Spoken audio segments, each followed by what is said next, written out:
Hi guys, welcome back to Bettina Libre. Today I want to talk about a topic that I consider very relevant, and it is social media and anxiety. Many of us use different platforms in social media because we have different projects. For example, in my case, I use social media every day because I have different projects, like for example this one in YouTube. But I want to raise a question. Are we using social media or social media is using us? I bring this question to the table because social media has an interest impact in our brains. For example, I have talked about neurotransmitter in the past and how they interact with our brains. But the relationship that social media has with our brains is that it activates the brain reward center and releases dopamine mainly.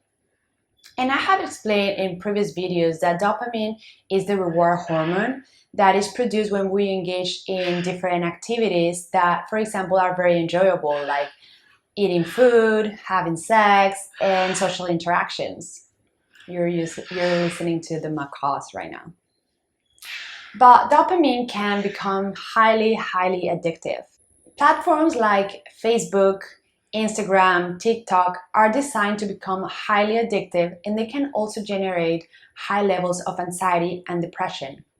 For example, in the early days of Facebook, when it was used by all the colleges in the US, the Massachusetts Institute of Technology, also known as MIT, did a research that showed that while students were using these platforms, their levels of depression increased 7% and the levels of anxiety increased 20%.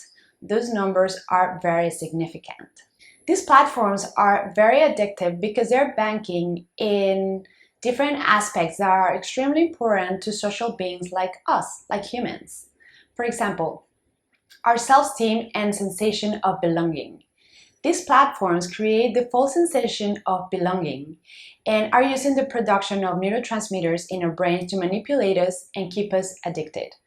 For example, when we use social media platforms, it increases our serotonin levels that provides the feeling of being respected by others, and oxytocin that provides the feeling of being safe with others, also known as bonding.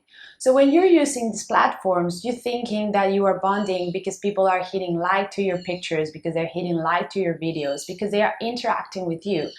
But these interactions are most of the time false because you are actually not creating a true bond with these people.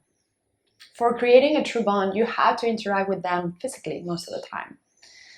Number two will be the idea of a potential future reward.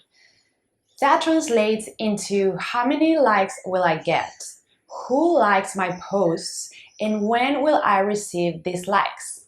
When we interact with social platforms, we are kind of getting the same rush as gambling because we don't know where we're going to get these likes. We don't know who's going to like it, who's going to like me being at the beach, who's going to like me showing that I ate a special meal today.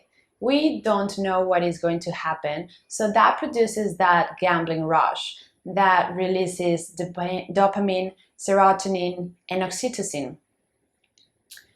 And the thing with dopamine is that it's the most addictive of all because it is the easiest to produce. You get it from rewards, from food, from anything that gives you pleasure, and even the guilt pressures as using social media. Another important element that we had to consider when we use social media is that many people compare their lives with others, and especially these curated lives of others.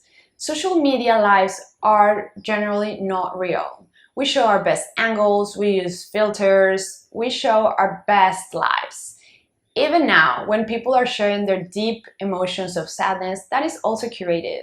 These people sometimes are just crying in front of the camera, but they are actually not feeling sad, which is okay. You know, if you're trying to bring that emotion so people can relate to you, that is perfectly fine. But you have to learn to filter all the information that comes from social media. And I'm going to repeat this over and over and over again. Social media life is not real. Social media life is not real.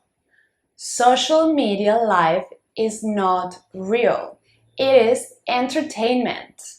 And sometimes it can also be for educational purposes. Like in this case, I'm trying to use social media, YouTube, for educational purposes. If this is something that resonates with you and you are able to get some information out of it that is going to make you feel better, that is all that I want. So another important thing that I want to bring to the table is that many people check their social media platforms at night. And they do it before going to sleep. And this has a huge impact in the circadian cycle and in consequence affects sleeping patterns. And I just want to explain a little bit what the circadian cycle is. It is also called the circadian rhythm, and it is a natural body process that regulates the sleep-wake cycle. It is basically our internal clock, and the hormone melatonin helps regulate this cycle. But can my sleep be affected by only watching my phone at night? The answer is simple. Yes, absolutely. When it comes to sleep, darkness prompts the pineal gland in our brains to start producing melatonin, while light causes that production to stop. So most of the screens that we use, especially if you use them at night, that is like the TV, the computer, tablet, and including smartphones. And smartphones the most because we also keep them very close to our faces. They inhibit the production of melatonin in our pineal gland, and it affects our sleeping patterns very extremely. And I have mentioned in my previous videos that sleeping well is highly important to reduce anxiety and depression. So take into consideration that if your sleep is decreased, disrupted, or delayed, it will generate anxiety and depression. That simple. So in my case, I suggest to become very mindful with the amount of time that you spend in social media, the type of content that you consume, and the times of the day that you check. I will also suggest that you set time limits for usage, that you curate the topics that you follow, and try to avoid using it late at night because, as I mentioned, it can be very impactful to your sleeping patterns. And if you're not sleeping well, if your sleep is decreased or delayed by any reason, especially by light, it will generate anxiety and depression. I also want to suggest that you do some social media fasting. In my case, I have spent some periods of my life when I have shut down all my social media, and it has been fantastic. I have seen a lot of my anxiety symptoms decrease and a lot of my anxiety levels go down. Like you know that I have mentioned that I wake up with that pit in my stomach of feeling anxiety. When I have not used social media, this anxiety has almost disappeared. In general, guys, there are some things that I want you to remember. Social media is not real. Most of the time, it is entertainment. So it's good that you see it that way. Using any device that produces blue light late at night is going to have a big impact in your sleeping patterns and the production of melatonin in your pineal gland that is located in your brain. Social media is a tool and should be used as that.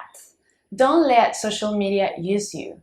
We don't need technology that manipulates us and makes us addicts. Well guys, this is all for today. And you know the drill. If this video resonated with you, show me some love and hit the like button, share it with your friends, and subscribe. And I will see you until next week. Ciao!